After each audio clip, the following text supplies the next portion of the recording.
Dear students अस्सलाम वालेकुम। हम physics class 9th chapter number 4 के न्यूमेरिकल्स कर रहे हैं। हमारा आज का न्यूमेरिकल है 4.8। A sign board is suspended by means of two steel wires as shown in the given figure.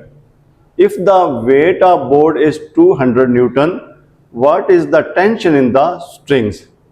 अब हम डायग्राम की तरफ आते हैं। एक साइन बोर्ड है और इसका वेट नीचे की तरफ अप्लाई हो रहा है, 200 न्यूटन इसका वेट है। अब ये टू स्ट्रिंग्स हैं दोनों साइड्स पर, इनकी मदद से इसको हैंग किया गया है और दोनों स्ट्रिंग्स का आपस में डिस्टेंस जो है ये 4 मीटर है। और अब यहाँ पर 3 फोर्सेस जो हैं वो अप्लाई हो रही हैं। एक T1 फोर्स है, ये भी ऊपर की तरफ, T2 फोर्स ये भी ऊपर की तरफ, और वेट W 200 न्यूटन ये नीचे की तरफ अप्लाई हो रहा है। अब इस प्रॉब्लम को सॉल्व करना है हमने प्रिंसिपल ऑफ मोमेंट्स को अप्लाई करते हुए।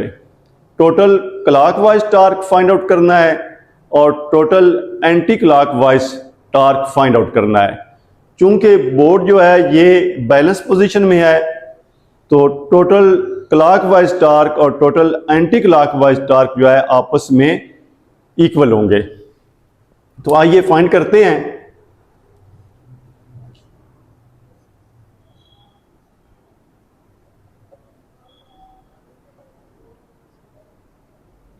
Clockwise torque. अब हमने देखना है कि इसमें जो 3 फोर्सेस हैं कौन सी फोर्सेस क्लॉकवाइज टार्क प्रोड्यूस कर रही हैं। अब अगर हम T1 फोर्स को इसको देखते हैं तो ये T1 फोर्स जब लगेगी तो एक्सिस ऑफ रोटेशन ये पॉइंट बनेगा जहां पर ये स्ट्रिंग जो है इसको टाई किया गया है। अब T1 फोर्स जो है अगर ये फोर्स अप्लाई होगी तो यहां पर मोमेंट आर्म जो है ये 2 मीटर प्लस 2 मीटर यानी 4 मीटर बनेगा और ये T1 फोर्स जो है ये क्लॉकवाइज टार्क प्रोड्यूस करेगी। तो हम लिखेंगे T1 मल्टीप्लाई 4 मीटर प्लस। अब अगर हम वेट को देखते हैं, वेट 200 न्यूटन। अब जब ये अप्लाई होगा तो ये वेट यहां से जब इसकी लाइन ऑफ एक्शन ये बन रही है और ये T1 को जहां पर T1 को टाई किया गया है, ये रोप 1 को टाई किया गया है, उसको एक्सिस ऑफ रोटेशन तस्वर करें तो ये जो 200 न्यूटन वेट है ये इसका मोमेंट आर्म जो है ये 2 मीटर बनेगा और ये बी क्लॉकवाइज टार्क प्रोड्यूस करेगा। 200 न्यूटन मल्टीप्लाई 2 मीटर। अब एंटी क्लॉकवाइज टार्क जो है उसको देखते हैं।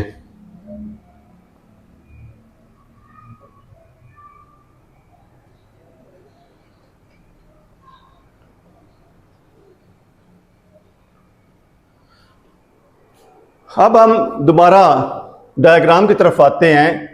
अब T2 फोर्स, ये जो T2 फोर्स है ये ऊपर की तरफ अप्लाई हो रही है तो ये एंटी क्लॉकवाइज टार्क प्रोड्यूस करेगी और जब T2 जो है ये एंटी क्लॉकवाइज टार्क प्रोड्यूस करेगी तो ये पॉइंट यहां पर ये T1 ये फर्स्ट रोप जो है उसको अटैच किया गया है, ये एक्सिस ऑफ रोटेशन बनेगा।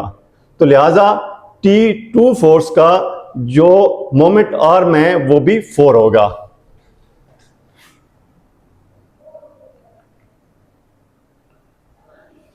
अब ये जो वेट है जब ये नीचे अप्लाई होगा तो हम अगर इस पॉइंट को जहां पर T2 रोप जो है ये अटैच की गई है इसको एक्सिस ऑफ रोटेशन अगर इमेजिन करें तो ये जो वेट है ये एंटी क्लॉकवाइज टार्क प्रोड्यूस करेगा।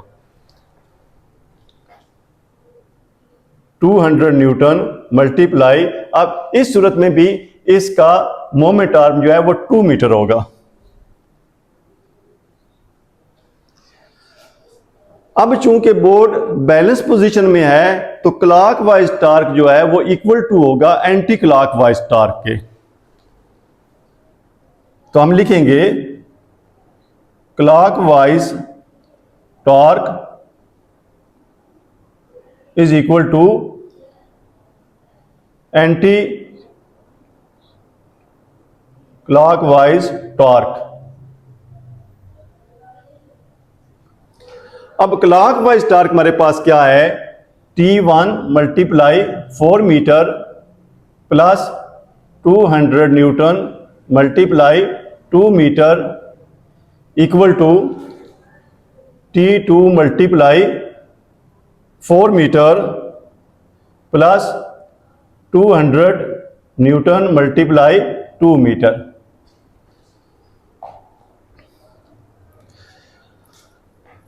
अब ये T1 multiply 4 metre plus 400 newton equal to T2 multiply 4 metre plus 400 metre.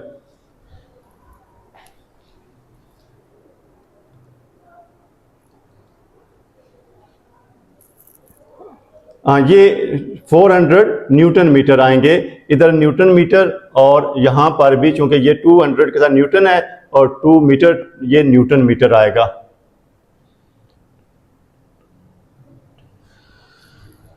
अब T1 multiply 4 metre equal to T2 multiply 4 metre plus 400 newton metre, और ये 400 न्यूटन मीटर दूसरी तरफ माइनस होंगे 400 न्यूटन मीटर।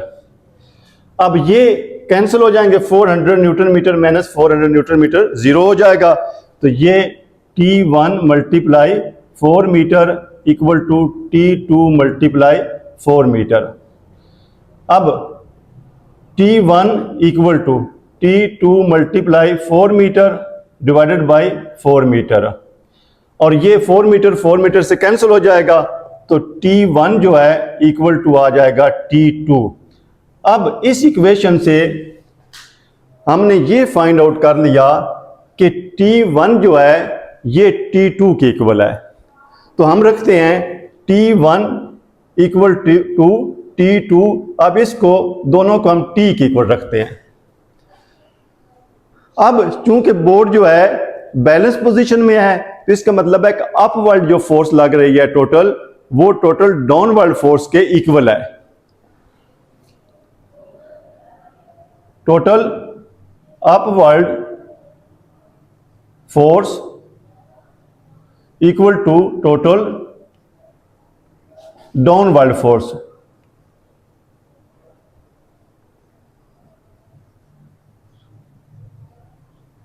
अब अपवर्ड फोर्स कौन सी है, T1 प्लस T2, और डाउनवर्ड फोर्स कौन सी है, W उसका वेट।